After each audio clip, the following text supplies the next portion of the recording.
Every single one of us has troubles in his life. Every single one of us has made mistakes. Every single one of us is a sinner. And every single one of us is hopeful and wishful that when I stand before Allah on the day of resurrection, Allah's gonna turn a blind eye and forgive all my sins. Yet you can't even forgive the person you grew up with for years of your life for one issue. You can't even forgive. And people tell me, brother, but it's my haq, it's my right. Let me tell you bluntly, brother, there is no haq in this world. The only haq you will ever have is when you stand before Allah in front of the real judge in the real court. Then and only then will you ever really get your haq. Hey guys, assalamu alaikum wa rahmatullahi wa barakatuh. Everyone's doing well. Alhamdulillah, the objective that I was on this app for is somewhat business, somewhat personal reasons. All of that's over now. Someone's gonna be gone. And I know no one cares, but for me, you know, alhamdulillah, I'm happy in it. So I'm gonna be gone for 4 months, inshallah. And yeah, man, wallah, feel free.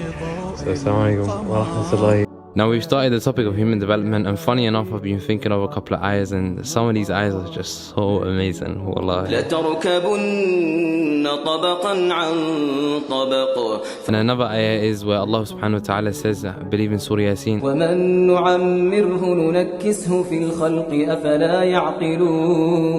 and Allah subhanahu wa ta'ala says, whoever He elongates in life, He reverses him in creation. Do they not understand? Do they not use their aql? And the state of need that a baby and a child has when they're growing up is the same state of need that you will need when you're elderly. Help with shopping, help with eating, help with clothing, help with washing, subhanAllah. And it reminds me of the saying of the Prophet sallallahu alaihi wasallam, in which he said, Allahumma inni a'udhu bika min al-ajzi wal-kasl wal-jubni wal-bukhl wal-harami wal-adhab al-qabr. Where the Prophet sallallahu alaihi wasallam used to say, oh Allah, I seek refuge from you from incapacity, laziness, cowardice, being unable to spend an extreme old age, and the punishment of that of the grave. And this narrated in that of Sahih Muslim. And I'm not gonna lie to you, being a second year medic at that of Queen Mary University at London is a massive step up in workload, especially from that of year one. There's way more clinical stuff that you actually need to learn, and the knowledge actually comes to fruition, man. That's one thing I would definitely say to you. Knowledge that spans from the effect of meningitis in terms of visible symptoms to the effect of gonorrhea, syphilis, and more STIs. The types of infertility to that of the types of erectile dysfunction, miscarriage treatments to exosalos, I don't know how to say that,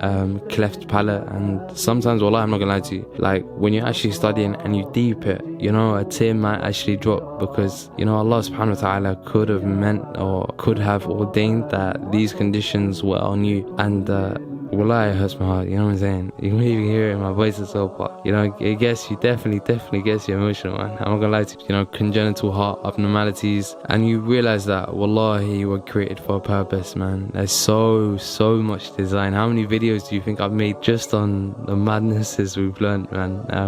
And hence the rhetorical question that Allah subhanahu wa ta'ala asks, أَمْ خُلِقُوا مِنْ غَيْرِ شَيْءٍ أَمْ هُمُ الْخَالِقُونَ? Were they created from nothing, or are they themselves their own creators? But aside from medicine, spending time with some of the youngers in the community is just, there's no feeling like it, man. These brothers are so miskeen, wallahi, tug of war, sack race, and you know, these small sheikhs, wallahi, they're a hassle, man. But giving them some time and some compassion and helping them grow just like you were helped grow when you were a child, because there used to be brothers that used to do the same for us. And one thing you realize is that there's so much behind the scenes that you just don't deep. And like, I'm not saying that I've done anything, but the people on my team, not even my team, what am I talking about? The people of the team that were there, Allahumma barik lahum, wallahi, they've done so much more than me. I've done nothing, but they make it out that they've done nothing. Allahumma barik. So Allahumma barik again to the brothers who organized this, man. Ask us, for example, hey, we're having a Christmas party, a Christian thing, etc. Are you trying to join us?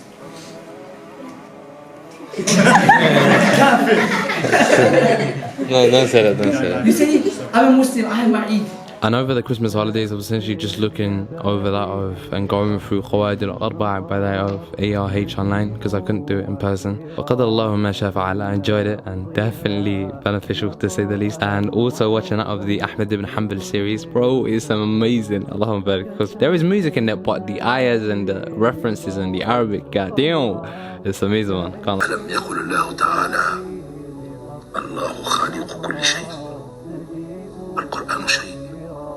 ألا يدخل هذا تحت خلق الله؟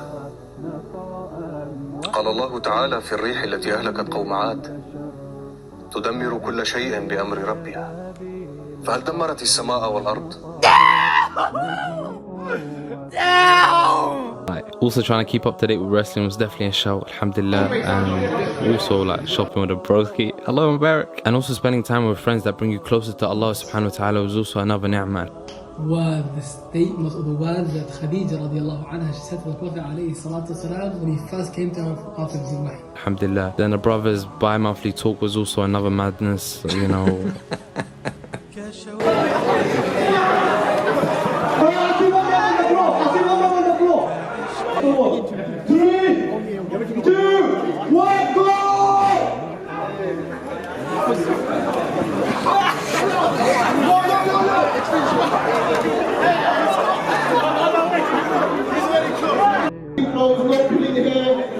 No tickling, none of that stuff. Just simple grappling, yeah? No submission.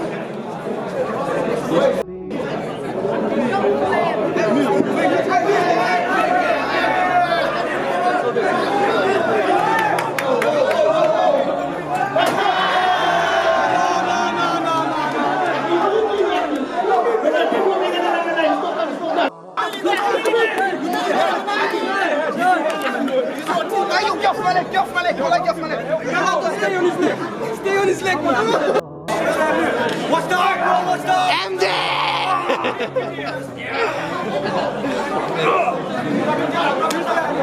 Boys, don't pull in close. Watch out for the pillar, lads. Watch out for the pillar. Watch out for the pillar.